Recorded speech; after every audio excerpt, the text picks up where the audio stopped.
Bienvenidos a una emisión más de Levadura TV. Estamos ahorita con Darío Ramírez, quien es periodista, escritor del periódico Sin Embargo y fundador de la ONG Mexicanos contra la Corrupción. Un placer hoy. Muchas gracias, Darío, por compartirnos este tiempo en el marco de Distrital, este festival que reúne a cineastas, pensadores y realizadores del cine independiente, por así decirlo, de México. Darío, me llama mucho la atención que en tu participación en la mesa de hoy te centraste sobre todo en el pensamiento y la realidad mexicana que estamos viviendo, en una preocupación que tú dices que tenemos los mexicanos en su mayor parte, que es la preocupación de la corrupción por encima de la seguridad o de la inseguridad. Platícanos un poquito de esto. Bueno, mira, es en sí curioso, a mí, bueno, por lo menos así me lo parece. ¿Por qué? Porque ¿qué fenómeno es la corrupción que nos preocupa más que la pobreza que hay en el país?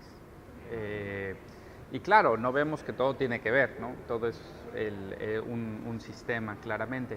Pero a mí, cuando empezamos a trabajar la corrupción como un elemento de preocupación nacional de la sociedad, nos dimos cuenta que la corrupción la pagan primero los más pobres. Y eso para mí es un dato fundamental, porque primero es el aceite que nosotros estamos padeciendo como sociedad. Hay un aumento en las transacciones sociales que conllevan corrupción, tanto ante el Estado como entre las mismas sociedades. Entonces, ante los niveles de violencia que tenemos, la corrupción tiene un grado de preocupación mayor, porque yo creo, por lo menos, es lo que está deteniendo claramente el desarrollo nacional. Hablabas de unas cifras alarmantes y estudiadas de 7,000 millones de pesos que se van en contratos de nuestras grandes instituciones, ¿no? Nuestro Pemex, nuestra Secretaría de Desarrollo Social, con MIR al frente, ¿no? ¿Cómo hacer o qué podría estar en nuestras manos un poquito como sociedad para hacerle frente y reducir poco a poco estos niveles tan altos que tenemos de corrupción en México? No sé si tengas alguna idea. Bueno, mira, yo creo que vamos a hacer una matemática elemental. ¿Por qué nos afecta que 7,000 millones de pesos desaparezcan?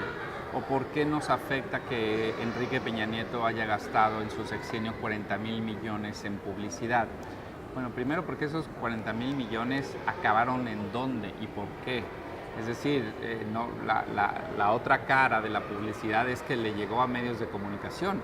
Imagínate cómo vamos a tener medios que sean exactamente la lupa ciudadana, los encargados de pedirle cuentas, porque ese es el periodismo en democracia, es decir, ese trabajo de rendición de cuentas. Pues ¿por qué lo harían si tienen, digamos, un botín de 40,000 millones de pesos? Claro. Entonces, tenemos que ir desmembrando las diferentes responsabilidades. Y cuando vemos trabajos periodísticos, críticos, como La estafa maestra, donde solo revelamos una parte ínfima del universo de contratos, y vemos que la corrupción tiene un alto grado de inteligencia. Es que no es lo que nosotros no sé, repito lo choteado, pero el policía de la esquina, no es los moches no es la película, ya que estamos en un festival de cine, no es Luis Estrada y su infierno. Es una sofisticación de alto grado de inteligencia la corrupción institucionalizada que tenemos. Es decir, es legal, las empresas fantasmas de Duarte son legales. Eso quiere decir que existen. Lo que pasa es que cuando ves esa legalidad no es real. ¿Por qué? Porque son fantasmas. Entonces, vaya, podría darte muchísimos ejemplos, pero creo que es muy, muy claro que se nos está diciendo que así somos. Peña Nieto se echó la frase, recordarás, de, bueno, es cultural. Híjole, no es cultural. No es cultural. Y hoy me lo han preguntado mucho si hay hoy más corrupción que antes. Yo te diría que no. No, es imposible medirlo, pero sí hay más dinero y sí hay más escrutinio. Y creo que ahí viene lo de las acciones que tú preguntabas. ¿Qué hay que hacer para que ellos no se sientan con una plaza, con una así avenida completamente abierta para robarse 7,000 millones y que nada pasa? Hoy ya sabemos que se lo robaron, no ha pasado nada, pero ya sabemos que se robaron 7,000 millones. Y no, creo que además es pertinente volver a estos temas una y otra vez en este país y sobre todo en el periodo que estamos viviendo. También lo mencionaste al principio de la mesa, ¿no? Viene un periodo crítico en México, viene un periodo electoral, va a haber una guerra sucia o varias guerras, ¿no? entre candidatos, entre propuestas, y es necesario refrescarnos la memoria a cada rato, con datos duros también, con datos desde el periodismo, ¿no? Como tú lo ejerces. Hablabas de una lucha de narrativas que también me parece muy interesante entre los medios de comunicación, que de alguna manera están anclados al poder, y la sociedad, ¿no? Como hay una narrativa dominante, ideológica, etcétera, y hay una realidad. Entonces, como que estamos disociados de ahí. Ahonda un poco, por favor, en esto, en esta lucha. No, mira, yo creo que es muy claro. Hay una sobreexposición a información. Todo eso es un fenómeno social mundial, ¿no? La digitalización lo que ha hecho es esa hiperconectividad. Pero a mí cuando decía lo de las narrativas es que lo que estamos padeciendo, hay una narrativa oficial que responde a intereses muy claros, al status quo, ¿sí? Es decir, ¿cómo es que los grandes medios de comunicación no pusieron tan lo evidente en este ejemplo que estamos analizando de la estafa maestra a José Antonio Meade en el centro? Es decir, ¿cómo usted va a ser candidato presidencial cuando hay todas estas preguntas? No somos Ministerio Público, pero hay todas estas preguntas. Entonces, creo que parte de la narrativa es que está anclada en lo que hemos padecido mucho desde el punto de vista de comunicación en México, que es pues, un instrumento de comunicación oficial profundo, poderoso y que hay que romper. Y que hay que romper porque no el siguiente paso de ya saber que hay 7,000 millones, digamos, se esfumaron, por no decir que se robaron, es cómo presionamos como sociedad para que paguen los que tienen que pagar porque se chingaron 7,000 millones de pesos. Claro. La denuncia está bien, pero ya si no transformamos la denuncia en acción, en consecuencias, pues los corruptos seguirán diciendo, bueno, va a haber una nota periodística, pero exacto, no va a pasar absolutamente nada. Y ese es el punto, ¿no? Pasar de la mera información, de la mera nota, de la mera anécdota, como te mencionábamos ahorita, a la acción social, a la acción cívica o a la acción legal, ¿no? Claro. Incluso con todo esto unido.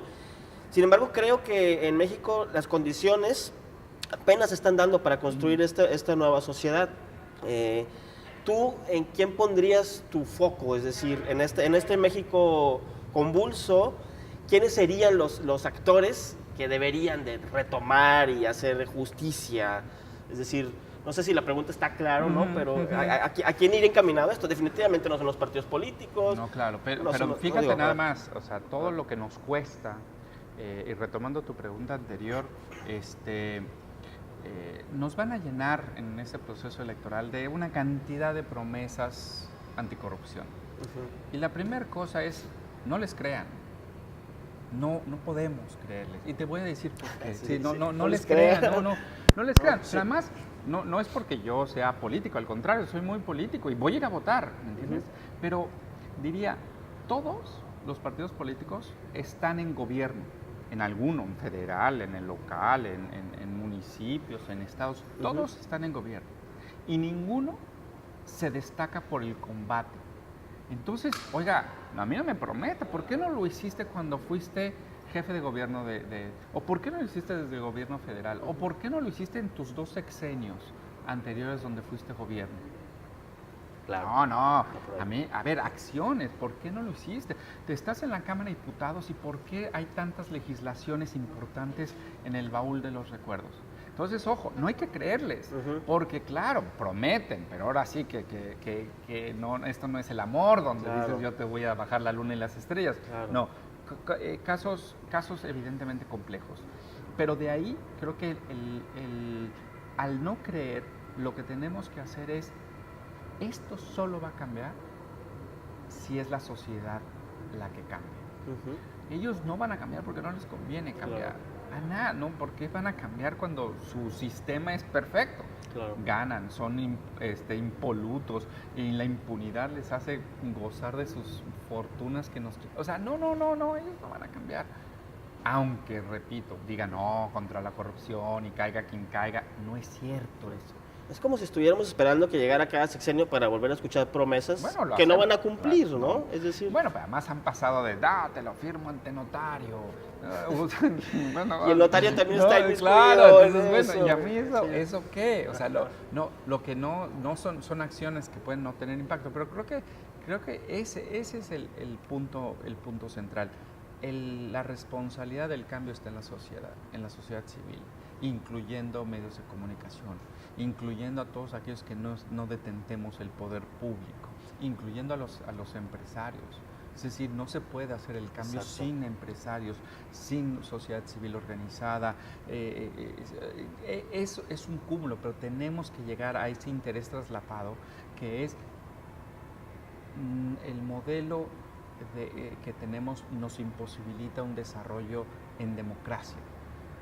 Y ahí en ese desarrollo ganan los empresarios, gana la educación, ganan las industrias.